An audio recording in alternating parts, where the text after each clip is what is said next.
Before we begin, understand this. Some messages are cries for help. Some are warnings. And some are evidence. If you're drawn to the dark corners of real crime, hit subscribe, leave your thoughts below, and step carefully into tonight's case, because this one still isn't over. At 2:17 a.m., 21-year-old Emma Caldwell sent a text that would later be dissected in courtrooms, news studios, and police interrogation rooms across 2 continents. Something's wrong. I don't feel safe. Call me. It was sent to her older brother, Ryan. He didn't see it until 7:42 a.m. By then, Emma was gone. Emma had moved to Brighton on the southern coast of England for a semester abroad program. Originally from Portland, Oregon, she was the kind of student professors remembered: sharp, cautious, responsible. She didn't drink much. She always shared her location with her brother. She never left without telling someone where she was going. That Friday night, she went out with friends from her international housing complex, a crowded brick building just 3 blocks from the seafront. Security cameras showed her laughing in the lobby around 9:13 p.m., wearing a black jacket and white sneakers. She looked relaxed. Normal. At 12:41 a.m., she texted her roommate, heading back soon. At 1:08 a.m., she left the Gull's Nest, a small marina-side bar. And at 2:17 a.m., she sent that final message. Detective Inspector Hannah Mercer of Sussex Police was assigned the case before noon that same day. By then, Emma's phone was going straight to voicemail, her bed was untouched, and her passport was still in her desk drawer. No forced entry. No signs of struggle in her room.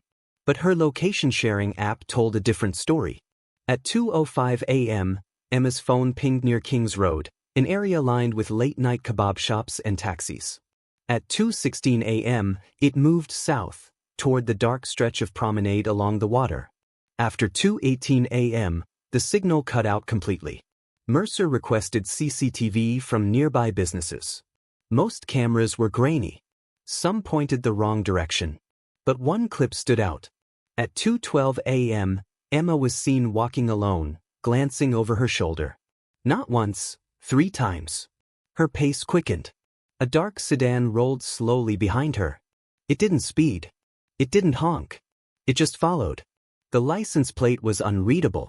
Back in Portland, Ryan Caldwell boarded the first flight to London. He replayed the text over and over. Something's wrong. That wasn't Emma being dramatic. That was Emma being terrified. Investigators pulled Emma's phone records. One outgoing call at 2:14 a.m., 3 seconds long, to a local number saved under the name L. They traced it. Liam Mercer. No relation to the detective. Liam was a 28-year-old PhD candidate in marine biology. Charming. Well-spoken. No criminal record. He had met Emma through a university research seminar weeks earlier. According to friends, they'd been casually dating. Nothing serious. When police knocked on his flat door, he answered immediately. He claimed he hadn't seen Emma that night. Said he was home working on a grant proposal. His laptop confirmed activity until 1:55 a.m. After that, nothing until 3:30 a.m. Did she seem upset recently? Detective Mercer asked. He hesitated, just slightly. She mentioned feeling like someone was watching her, he said. But I thought she meant in general. She was in a new country. That detail hadn't been released to the public. Police searched his car. No visible damage. No blood. No fibers. Then they checked traffic cameras leaving Brighton between 2:20 and 3 a.m. At 2:26 a.m., a dark sedan matching the one from CCTV crossed the A23 northbound toward London. The plate was partially visible this time. Registered to a rental agency. And signed out at 8 p.m. the previous evening. By Liam Mercer. But when detectives contacted the rental company for GPS logs, they discovered something that made the room go silent. The vehicle's tracking system had been manually disabled at 1:58 a.m. and reactivated at 3:12 a.m. 34 missing minutes. But that wasn't the worst part. At 4:03 a.m., from Emma's phone, a final text was sent. Not to her brother. Not to her roommate. But to Liam. I told you I wouldn't tell anyone. Investigators stared at the screen. Because Emma's phone had supposedly died at 2:18 a.m. So who sent that message?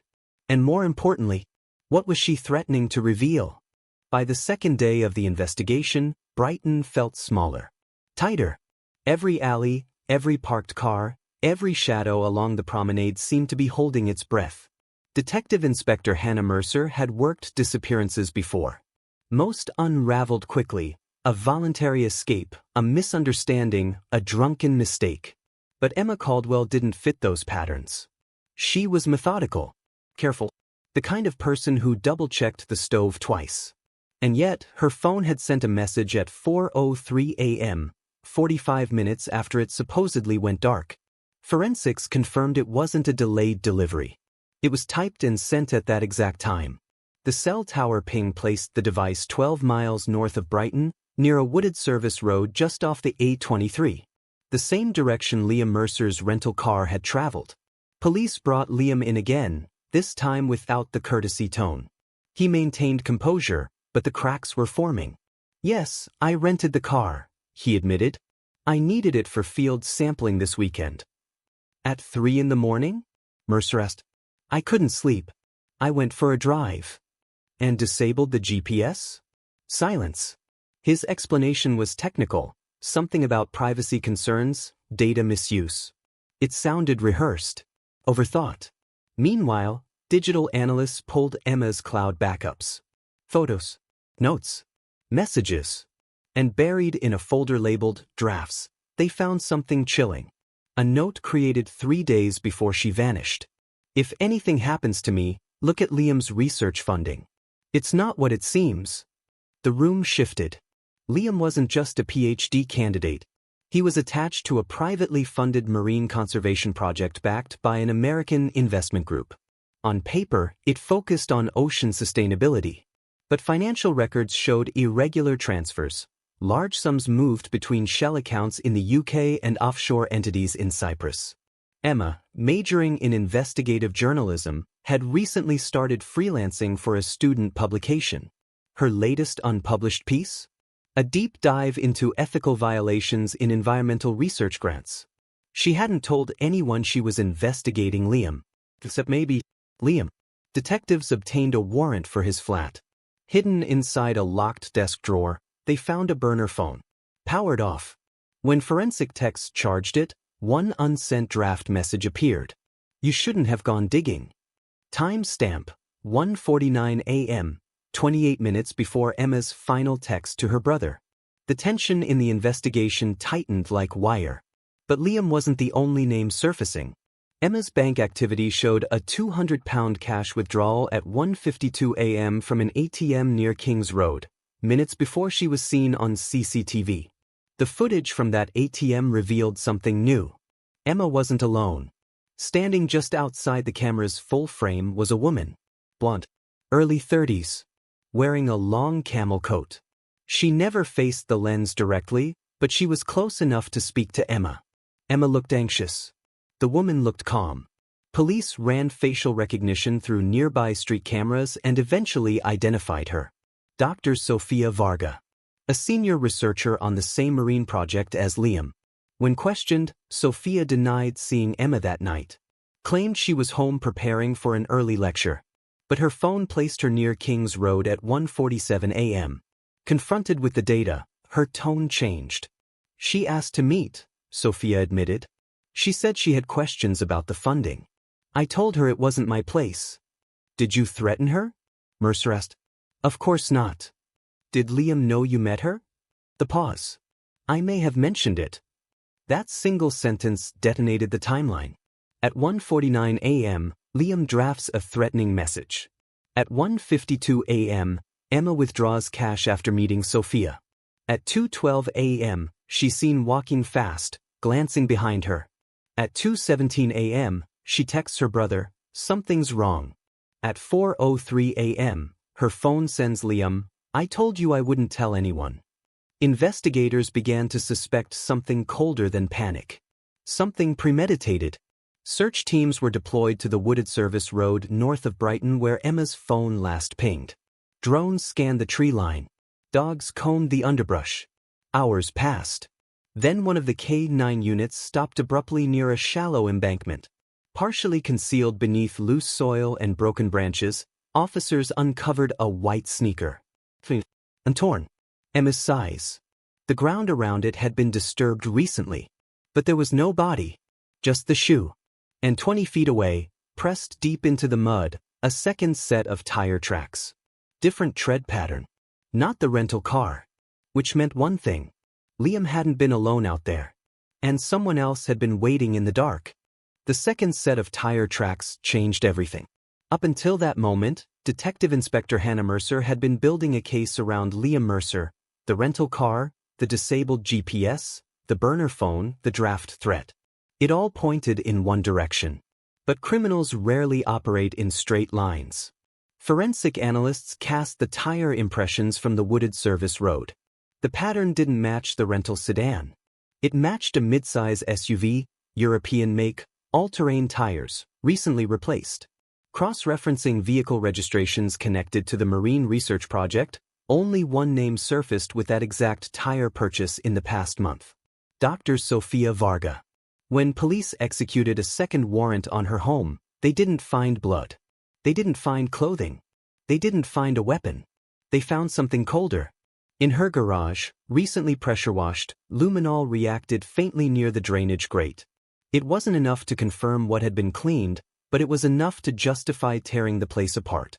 Underneath a stack of archived research files in her study, investigators discovered a portable hard drive. Inside were financial ledgers, real ones. They detailed fraudulent marine conservation reports submitted to American investors. Wildlife impact data had been manipulated. Environmental damage had been hidden. Grant money had been siphoned into shell companies. And one file stood out. A scanned copy of Emma Caldwell's student ID. Time-stamped at 12:03 a.m. the night she disappeared. Emma hadn't just been asking questions. She had confronted them. Police arrested Liam and Sofia within hours of each other. Separately, they denied everything. Together, their stories collapsed. Faced with the financial evidence, Sofia cracked first. She wasn't supposed to push it, she said during interrogation. We told her it was complicated. That people would get hurt if she published. People like you? Mercer asked.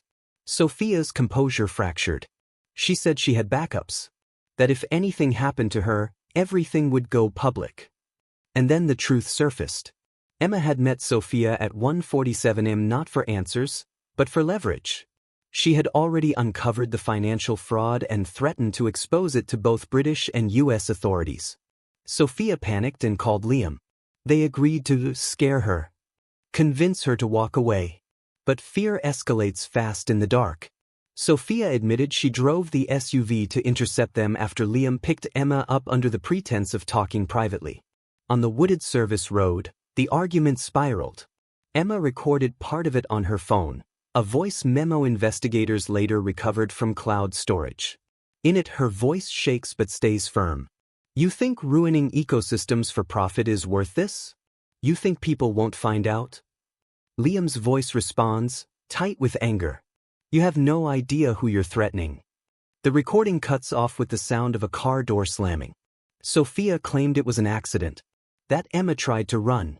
That she slipped on the embankment during the struggle. But accidents don't explain the effort to bury evidence. They don't explain disabling GPS. They don't explain why Emma's phone sent that 4:03 a.m. message. Because that was Liam. After Emma was gone, he powered her phone back on. He typed, I told you I wouldn't tell anyone, hoping to frame it as guilt. As complicity. As if Emma had been involved in the fraud and panicked. But he didn't realize something critical. Cloud backups had already synced. Emma's drafts, her research notes, her recordings, all automatically uploaded hours before she vanished. And she had shared access with her brother. 3 days after the arrests, Ryan Caldwell received a scheduled email from Emma's account. Subject line, if you're reading this. Attached were the financial documents, the research discrepancies, and a message she'd written a week earlier. Ryan, if anything weird happens, it's not random. I'm onto something big. Don't let them bury it. The exposure triggered an international investigation. Investors withdrew. The marine project collapsed. Additional charges followed: fraud, obstruction, conspiracy. Months later, search teams returned to the wooded service road after heavy rainfall shifted the soil. This time, they found her. The case closed in court with convictions on multiple counts, though Sophia continued to insist it was never meant to end that way. But here's what still unsettles investigators. At 2:16 a.m., 1 minute before Emma texted her brother, she opened her camera app. There was no photo saved. Just a half-second corrupted file recovered during digital reconstruction. In that distorted frame, analysts enhanced a reflection in a car window. It showed Liam in the driver's seat and Sophia standing behind the vehicle. They weren't panicked. They weren't arguing. They were waiting. The prosecution argued it was a confrontation gone wrong. But the image suggests something colder, something planned. And if you think this story was intense, you're not ready for the next one. Subscribe, because some final messages aren't cries for help. They're warnings.